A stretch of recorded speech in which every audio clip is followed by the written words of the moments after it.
we are headed 8,000 miles across the world to the Philippines, and we're going to be sharing Jesus with everyone that we come in contact on the way. And when we get there, our plans are to share Jesus through eyeglasses, through medical missions, through film shows, through house-to-house visitation, any way that we can. And I'm excited about this team because this team is ready to share Jesus. Bring your tithe and bring your shame. Bring your guilt and bring your pain. Don't you know that's not your name? You will always be much more to me. Every day I wrestle with the voices that keep telling me I'm not right. But that's alright, 'cause I hear a voice and he calls me redeemed. When others say I'll never be enough, and greater is the one living inside of me than he who is living in the world. In the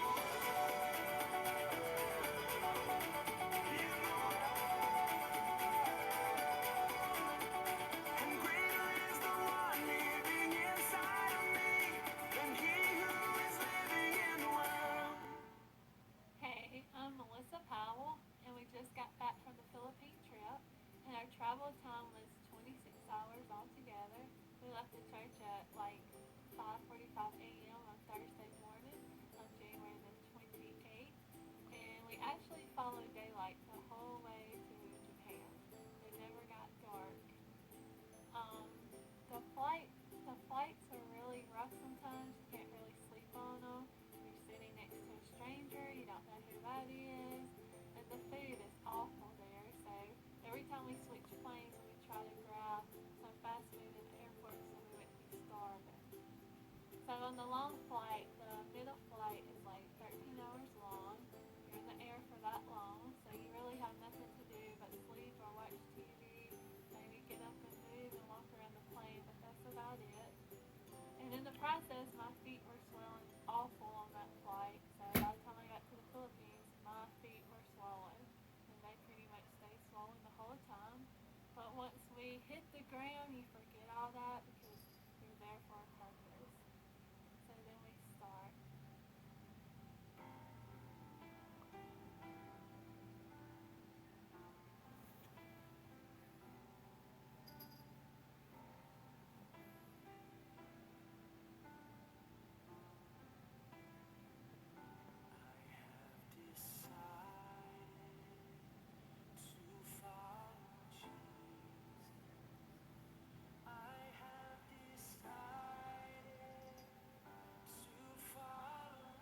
I'm here today just to tell you a little bit about my trip to the Philippines.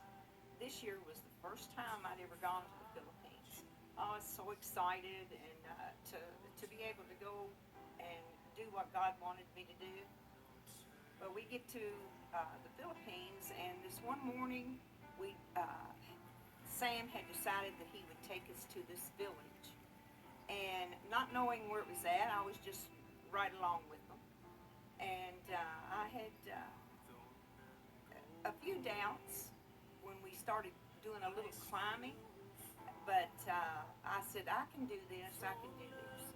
So just to give you a little history on me, I'll be 68 years old pretty soon, and I just had surgery on my knee. So there was a little reservation there. So this one morning we're starting out to go to this village. Well, the first thing we start is we're going down the side of a hillside, and we probably only had about, I want to say it was less than 3 feet wide. And as we start, we're going down, and when I would go to take a step, the step was real long, and my knee would start hurting a little bit. Well, as I went along, it started hurting more, and I started getting very scared. I was so scared, and I started shaking, and I said, what am I doing here?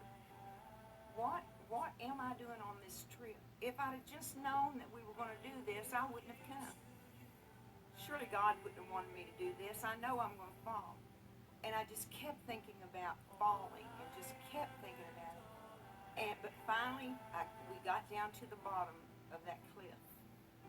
And we got down to the bottom, I immediately started crying. All the tension had just went out of me. And I just said, I know that I shouldn't be on this trip. What have I done? Then I walked over a little piece and I looked out. There was this water we had to cross, and it was nasty water. It was wash water where they had urinated, and it was just trash in this like creek or river. And I looked up, and there was some rocks that there was 4 or 5 ladies had gone out in that water, standing in the water up to their knees, and helping me as well as the rest of the team across that water so we could go up the other side of that hillside. Right at that moment I said, why did I not trust God to take care of me? And that was a feeling that stayed with me for the rest of that journey. I climbed the other side of that hillside to go up, never thinking that this is not where I was supposed to be. But it certainly felt like that as I was coming down the other side. And God surely blessed me when we got up to the top of the hillside to see all the families and the children that needed to hear about God.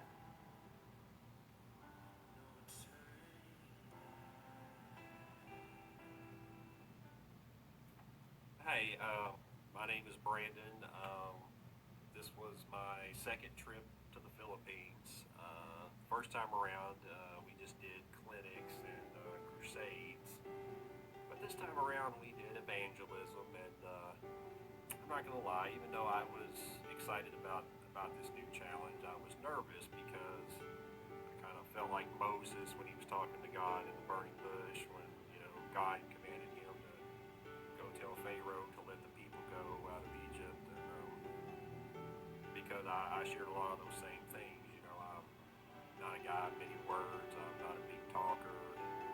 I struggle with carrying normal conversations. But God really, helped me through it. And it's kind of funny, the first couple of days I was struggling a little bit to try to work up my courage. Because I know the gospel. It was just trying to get myself in that zone and try to get myself comfortable enough to share it. But I was in this one village, and it was really cool because, at first I was just talking to these 2 ladies, and I had this little evangelistic cube, and I wasn't looking at anybody else. I was looking just straight at them and looking straight at the cube the whole time, talking. And when I got done, I noticed like 5, 6 more people gathered around and listened. And I mean, that touched me. I thought that was really cool. But and then at the end, I asked, would you be interested in giving your life to the Lord? And sure enough, we had at least 2 or 3 people, who did accept the gift of salvation. And so, Barry Jones, he was with me there, throughout this, and he continued to, counsel with them and talk to them. And I couldn't help myself. I waited till I looked around, make sure no one was looking, and then I just went, yes! And it boosted my confidence, and I was able to share the gospel with more people and get more people saved. And I guess the best way for me to close this is just to say that it don't matter who you are, it don't matter, God can use anybody. I'm convinced if he could use me, there's no reason why he couldn't use anybody else for his glory.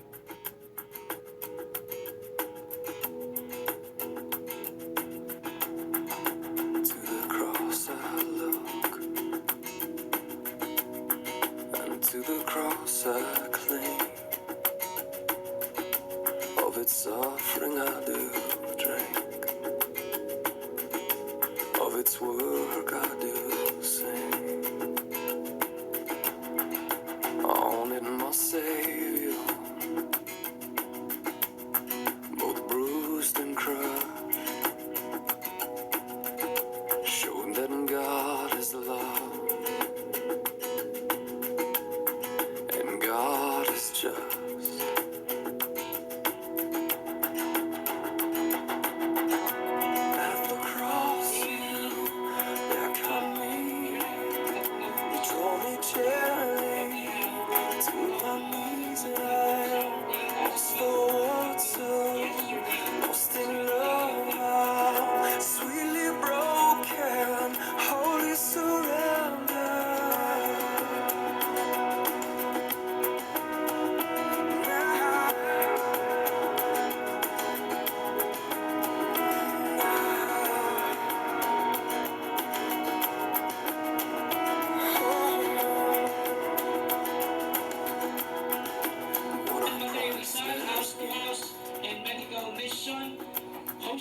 church, we had around 170 souls.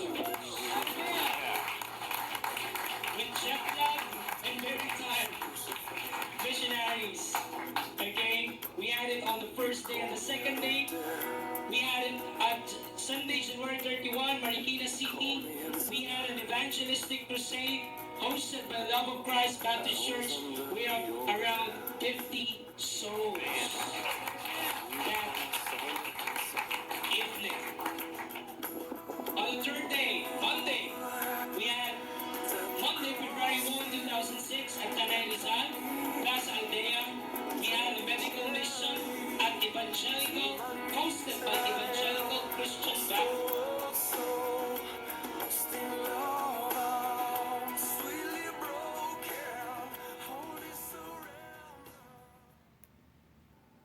As you know, Melody and Melissa, the three of us went to the Philippines.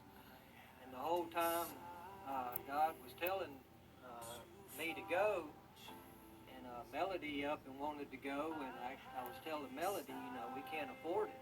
Going to be struggling to get Melissa and I there financially, being we just going to have trouble financially.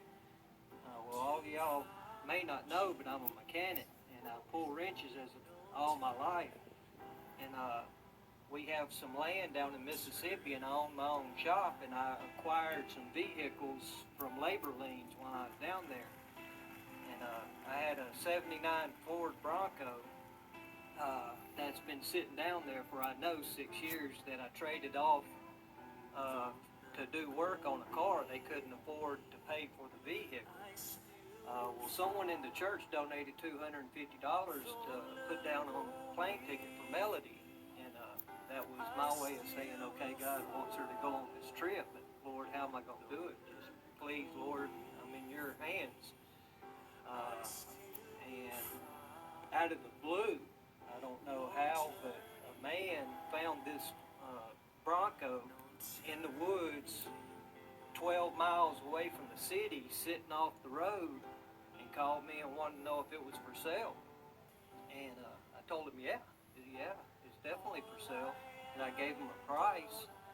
And just to tell you how God works and how he put this trip together, I told the man what I wanted for it.